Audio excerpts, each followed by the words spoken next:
مال، مغصوبہ اور آثار جاہلیت، خاندانی موروثی مفاخر میرے قدموں تلے تا قیامت کا عدم ٹھہرائے جاتے ہیں، اور جاہلیت کے تمام باعث فاخر، غرور، عہدے، معاصر و مفاخر ختم کیے جاتے ہیں۔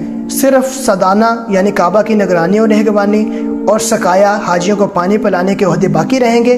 قتل عمد کا قصاص یعنی اس کا بدلہ لیا جائے گا۔ قتل عمد کے مشابہ وہ قتل ہے جو لاٹھی یا پتھر سے وقوع میں آئے، اور اس کی دیت 100 مقرر ہے۔ اس سے زیادہ جو طلب کرے گا وہ اہل جاہلیت میں شمار ہوگا، اور ہر قسم کا سود آج سے ممنون قرار پاتا ہے۔ البتہ تمہیں اپنی اصل رقم لینے کا حق ہے، جس میں نہ اوروں کا نقصان ہے اور نہ تمہارا نقصان۔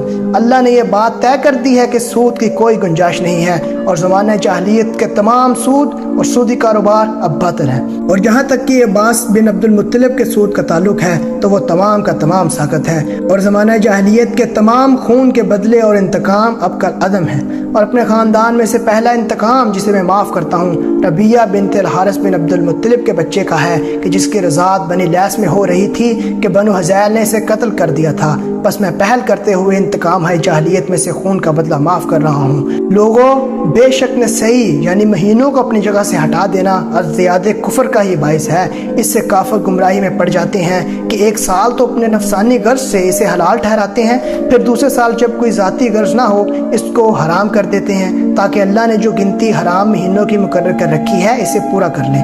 اسی طرح وہ اللہ کے حرام کیے ہوئے مہینوں کو حلال اور اس کے حلال کیے ہوئے کو حرام کر لیتے ہیں۔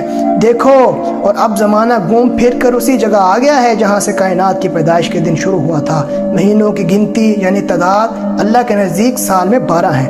ان میں سے 4 محترم یعنی حرام ہے کہ 3 ذی قعدہ، ذی الحجہ اور محرم تو متواتر ہیں، اور ایک الگ آتا ہے یعنی رجب جو شہر مضر کہلاتا ہے، اور جو جمادی الثانی اور شعبان کے بیچ ہے، اور مہینہ 29 دن کا بھی ہوتا ہے اور 30 کا بھی۔ کہو میں نے اپنی بات تم تک پہنچا دی ہے نا؟ تو مجمع نے کہا بے شک۔ آپ صلی اللہ علیہ وسلم نے فرمایا اے اللہ گواہ رہنا، سن لو، حج قیامت تک اب ذی الحجہ کے مہینے کے ساتھ مخصوص رہے گا۔ لوگو، تمہیں معلوم ہے کہ تم پر کون سا مہینہ سایہ فغن ہے؟ تم کس دن میں یہاں جمع ہو، کس شہر میں موجود ہو؟ سب نے کہا محترم دن، محترم شہر اور محترم مہینے میں۔ تب آپ صلی اللہ علیہ وسلم نے فرمایا بے شک تمہارا خون ایک دوسرے پر حرام ہے، اور تمہارا مال و ملکیت اور تمہاری عزت اور آبرو، تمہاری کھال، جلد، جسم، بدن بھی ایک دوسرے کے لیے معزز اور محترم ہے۔ جس طرح حرمت تمہارے اس دن کی تمہارے اس مہینے کو، تمہارے اس شہر کو حاصل ہے، یہاں تک کہ تم اللہ سے جا ملو۔ میری بات سنو، زندگی پا جاؤ گے، مگر اس شرط کے ساتھ کہ خبردار ایک دوسرے پر ظلم نہ کرنا۔ دیکھو، ظلم و زیادتی نہ کرنا، خوب سمجھ لو، ایک دوسرے پر باہم ظلم و ستم نہ کرنا۔ چوتھا حصہ، اجتماعیات۔ اللہ کے بندو، میری بات سنو اور سمجھو۔ بلا شبہ ہر مسلمان دوسرے مسلمان کا بھائی ہے، اور تمام مسلمان بھائی بھائی۔ خبردار، ہر مسلمان دوسرے مسلمان پر حرام و محترم ہے، اور ہر مومن دوسرے مومن پر حرام و محترم ہے۔ جس طرح آج کے دن کی حرمت، اس کا گوشت اس پر حرام ہے کہ اسے کھائے، اس کی عدم موجودگی میں اس کی غیبت کر کے، اور اس کی عزت اور آبرو اس پر حرام ہے کہ اس کی چادر عزت پھاڑ دے، اس کا چہرہ اس پر حرام ہے کہ اس پر تماچے لگائے جائیں، اور تکلیف دہی بھی حرام کہ اسے تکلیف پہنچائی جائے، اور یہ بھی حرام کہ تکلیف رسانی کے لیے اسے دھکا دیا جائے۔ اور کسی مسلمان کے لیے یہ بھی جائز نہیں کہ دوسرے مسلمان بھائی کا خون حلال سمجھے۔ مال مسلم بھی حلال و جائز نہیں سوائے اس کے کہ وہ جو اپنی خوشی سے دے دے۔ اور میں تمہیں بتاؤں کہ مسلمان در حقیقت ہے کون؟ مسلمان وہی ہے جو اپنی زبان اور ہاتھ سے دوسرے لوگوں کو محفوظ رکھے، اور مومن در حقیقت وہ ہے جس سے دوسرے لوگوں کا جان و مال امن و عافیت میں رہے، اور مہاجر در حقیقت وہ ہے جو اپنے گناہوں اور خطاؤں سے کنارہ کشی کر لے، اور مجاہد تو دراصل وہ ہے جو اطاعت الہی کی خاطر اپنے نفس کا مقابلہ کرے۔ خبردار، اگر کسی کے پاس امانت رکھوائی جائے تو وہ اس بات کا پابند ہے کہ امانت رکھوانے والے کو اس کی امانت واپس لوٹا دے۔ قرض واپس ادائیگی کا متقاضی ہے، ادھار لی ہوئی ہر چیز کو واپس کیا جانا چاہیے، عطیہ لوٹایا جائے۔ ضامن ضمانت یعنی تاوان کا ذمہ دار ہے۔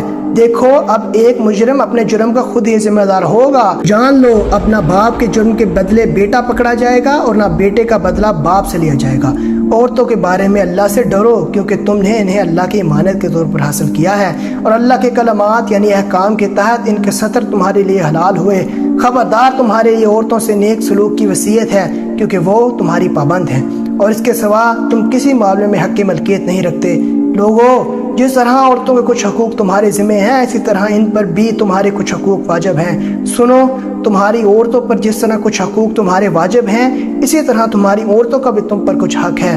جہاں تک تمہارے ان حقوق کا تعلق ہے جو تمہاری عورتوں پر واجب ہیں تو وہ یہ ہیں کہ وہ کوئی کام کھلی بے حیائی کا نہ کریں، وہ تمہارا بستر کسی ایسے شخص سے پامال نہ کریں جسے تم پسند نہیں کرتے، اور تمہارے گھر میں کسی ایسے شخص کو داخل نہ ہونے دیں جسے تم ناپسند کرتے ہو مگر یہ کہ تمہاری اجازت سے۔ اگر وہ عورتیں ان باتوں کی خلاف ورزی کریں تو تمہارے لیے اجازت ہے کہ تم انہیں بستروں پر اکیلا یعنی تنہا چھوڑ دو، ان پر سختی کرو مگر شدید تکلیف والی چوٹ نہ مارو اگر مارنا ہی چاہو۔ دیکھو، کچھ حقوق ان کے بھی تمہارے اوپر عائد ہوتے ہیں، مثلا یہ کہ کھانے پینے پہننے اوڑھنے یعنی خوراک و لباس کے بارے میں ان سے اچھا سلوک کرو۔ اگر وہ تمہاری نافرمانی سے باز آ جائیں اور کہا مانے تو حسب حیثیت ان کا کھانا کپڑا خوراک لباس نان و نفقہ تمہارے ذمہ ہے۔ اور عورتوں پر یہ بھی واجب ہے کہ عورتیں معروفات میں تمہاری نافرمانی نہ کریں، اور اگر وہ فرمانبرداری کریں تو ان پر کسی قسم کی زیادتی کا تمہیں کوئی حق نہیں۔ کوئی عورت اپنے گھر میں اخراجات نہ کرے مگر ہاں اپنے شوہر کی اجازت سے۔ جان لو، لڑکا یعنی اولاد اسی کی طرف منسوب کیا جائے گا جس کے بستر پر پیدا ہوا ہے۔ بچہ شوہر کی اولاد متصور ہوگا، اور جس پر حرام کاری ثابت ہو اس کی سزا سنگساری ہے۔ زناکار کے لیے پتھر اور ان کا حساب اللہ کے ذمہ۔ دیکھو، کسی عورت کے لیے جائز نہیں کہ وہ اپنے شوہر کا مال اس کی اجازت کے بغیر کسی کو دے دے۔ خبردار، جس نے خود کو اپنے باپ کے علاوہ کسی اور سے منسوب کیا یا کسی غلام نے جان بوجھ کر اپنے آقا کے سوا کسی اور آقا سے نسبت قائم کی تو اس پر اللہ کی اور اس کے فرشتوں کی اور تمام انسانوں کی لعنت ہوگی، اور قیامت کے دن اس سے کوئی بدلہ یا معاوضہ قبول نہیں کیا جائے گا۔ اور ہاں غلام، تمہارے غلام، ان سے حسن سلوک کرو۔ جو تم کھاتے ہو ان میں سے ان کو بھی کھلاؤ، جو تم پہنتے ہو ان میں سے ان کو بھی پہناؤ۔ اگر وہ کوئی ایسی خطا کریں جس سے تم دیکھو کہ معاف نہیں کر سکتے تو اللہ کے بندو انہیں فروخت کر دو، مگر انہیں بھیانک سزا یعنی عذاب تو نہ دو۔ اور ان کے بارے میں بھی تمہیں حسن سلوک کی وصیت کرتا ہوں جو لونڈیاں تمہارے زیر تصرف ہیں، بس ان کو وہ کھلاؤ اور پہناؤ جو تم کھاتے اور پہنتے ہو۔ پانچواں حصہ، دینیات، عقائد، عبادات، معاملات، اخلاقیات۔ لوگوں، بے شک مجھے حکم دیا گیا تھا کہ لوگوں سے لڑوں یہاں تک کہ وہ لا الہ الا اللہ کے قائل ہو جائیں، اور جب وہ اس کلمے کا اقرار کر لیں تو گویا انہوں نے اپنی جانوں اور مالوں کو بچا لیا، اور باقی حساب اللہ کے ذمہ ہے۔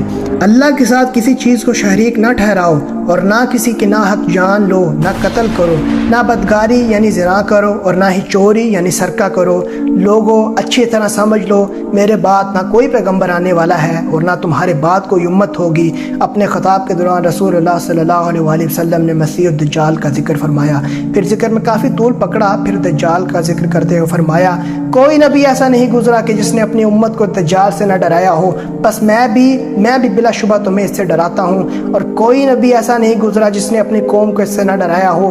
بے شک میری سب سے افضل دعا بلکہ تمام انبیاء ما قبل کی یہی ہے، لا الہ الا اللہ وحدہ لا شریک لہ، لہ الملک و لہ الحمد بیدہ الخیر یحیی و یمیت وہو علی کل شیء قدیر۔ خوب سن لو، اپنے پروردگار کی عبادت کرو، نماز پنجگانہ ادا کرو، رمضان کے روزے رکھو، اپنے رب کے گھر یعنی خانہ کعبہ کا حج کرو، اپنی زکوٰۃ خوشی خوشی دیا کرو، اپنے حکام کی اطاعت کرو، اور اسی طرح ان امور کی انجام دہی کے بعد بطور اجر اپنے رب کی جنت میں داخل ہو جاؤ گے۔ اللہ سے ڈرو، ترازو سیدھی رکھ کر تولا کرو، اور لوگوں کو ان کی چیزیں ناپ تول میں کم نہ دیا کرو، اور ملک میں فساد کرتے نہ پھرو۔ خبردار، دین میں غلوف یعنی مبالغہ میزی اور انتہا پسندی سے بچو، اس لیے کہ تم سے پہلے جو قومیں تھیں وہ دین میں غلوف کی وجہ سے ہلاک کر دی گئیں۔ لوگوں، دیکھو شیطان اس بات سے تو بالکل مایوس ہو چکا ہے کہ تمہاری اس سرزمین پر کبھی اس کی پرستش کی جائے گی، مگر چوکنا رہو، وہ اس بات پر بھی راضی ہوگا کہ اس پرستش کے سوا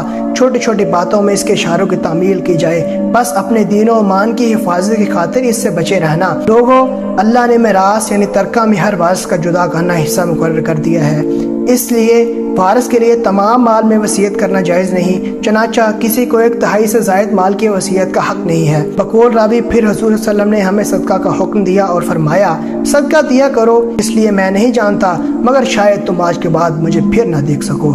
اللہ کے نام پر جھوٹی قسمیں نہ کھایا کرو، کیونکہ جو اللہ کے نام پر جھوٹی قسم کھائے گا اللہ اس کا جھوٹ ظاہر کر دے گا۔ لوگوں، علم یعنی تعلیم و معلومات میں سے جو کچھ حاصل کر سکتے ہو لے لو، اس سے پہلے کہ وہ سمیٹ لیا جائے اور قبل اس کے کہ علم کو اٹھا لیا جائے۔ خبردار، علم کے اٹھائے جانے یعنی ختم ہو جانے کی ایک شکل یہ بھی ہے کہ اس کے جاننے والے ختم ہو جائیں۔ آپ صلی اللہ علیہ وسلم نے یہ بات 3 مرتبہ فرمائی۔ دیکھو 3 باتیں ایسی ہیں جن میں مومن کا دل دھوکہ یعنی فریب اور کینے کا شکار نہیں ہوتا، یعنی عمل میں اخلاص کہ صرف اللہ کے لیے، مسلمان حاکموں کی خیر خواہی میں، عام مسلمانوں کی جماعت سے وابستگی میں، کیونکہ ان مسلمانوں کی دعائیں انہیں گھیرے رہتی ہیں، اس پر سایہ فگن رہتی ہیں۔ اللہ نے ایسی کوئی بیماری، دکھ اور تکلیف پیدا نہیں کی جس کے دوا بنا اتاری ہو سوائے بڑھاپے کے۔ لوگوں میری بات سمجھو، کیونکہ میں نے سب کچھ تم تک پہنچا دیا ہے۔ میں نے تمہارے درمیان ایک ایسی چیز چھوڑ دی ہے کہ تم کبھی گمراہ نہ ہوگے اگر اسے مضبوطی سے تھامے رہے، اور وہ ہے اللہ کی کتاب۔ اور میں نے تمہارے درمیان ایسی چیزیں چھوڑ دی ہیں کہ اگر ان کو تھامے اور پکڑے رہے تو پھر کبھی بھی گمراہ نہ ہوگے، صاف و روشن اللہ کی کتاب اور اس کے نبی صلی اللہ علیہ وسلم کی سنت۔ لوگوں سنو اور اطاعت کرو، اگرچہ تمہارے اوپر کوئی نکٹا حبشی غلام امیر بنا دیا جائے جو تمہارے درمیان کتاب اللہ کے احکام کو قائم اور نافذ کرے۔ جان لو ہر نبی یعنی کہ پیغمبر کی دعوت گزر چکی ہے سوائے میری دعوت دین و شریعت کے کہ وہ ہمیشہ کے لیے ہے۔ میں نے اس کو اپنے پروردگار کے پاس قیامت تک کے لیے ذخیرہ اور جمع کر دیا ہے۔ اما بعد، انبیاء علیہ السلام قیامت کے دن کثرت تعداد پر فخر کریں گے، بس تم مجھے اپنی بدعمالیوں کے سبب رسوا نہ کر دینا۔ میں حوض کوثر پر تمہارے انتظار میں رہوں گا۔ خبردار، میں حوض کوثر پر تم سے پہلے پہنچوں گا اور دوسری امتوں پر تمہاری کثرت کے سبب فخر کروں گا، تو کہیں میری رسوائی کا باعث نہ بن جانا۔ سنو، میں بعض لوگوں کو شفاعت کر کے چھڑا لوں گا، مگر بعض لوگ مجھ سے چھڑا لیے جائیں گے۔ پھر میں کہوں گا، اے میرے رب، یہ تو میرے اصحاب امتی ہیں۔ اللہ فرمائے گا کہ آپ نہیں جانتے کہ ان لوگوں نے آپ کے بعد کیا کیا بدعتیں کر ڈالی تھیں۔ خبردار، میرے بات کہیں کافر نہ بن جانا کہ آپس میں ایک دوسرے کی گردنیں مارنے لگو۔ اور ہاں سنو، تم اپنے رب سے ملو گے تو اللہ تم سے تمہارے اعمال کے بارے میں ضرور باز پرس کرے گا۔ بس جو دنیا میں رہتے ہوئے ہمہ وقت آخرت کو ہی اپنی پیش نظر رکھے گا تو اللہ اسے دل جمی عطا کرے گا اور اسے اس کی آنکھوں کے سامنے دنیا ہی میں بے نیازی و تونگری عطا کرے گا، اور دنیا اس کے قدموں میں سرنگو ہو کر خود آئے گی۔ لیکن جو دنیا کو ہی اپنا محبوب مقصود قرار دے گا تو اللہ اس کے معاملات کو منتشر اور متفرق کر دے گا، اور وہ آدمی دنیا ہی میں اپنی آنکھوں کے سامنے افلاس و تنگ دستی دیکھ لے گا، اور دنیا میں سے تو اسے اتنا ہی حصہ ملے گا جتنا کہ اس کے مقدر میں لکھا جا چکا ہے۔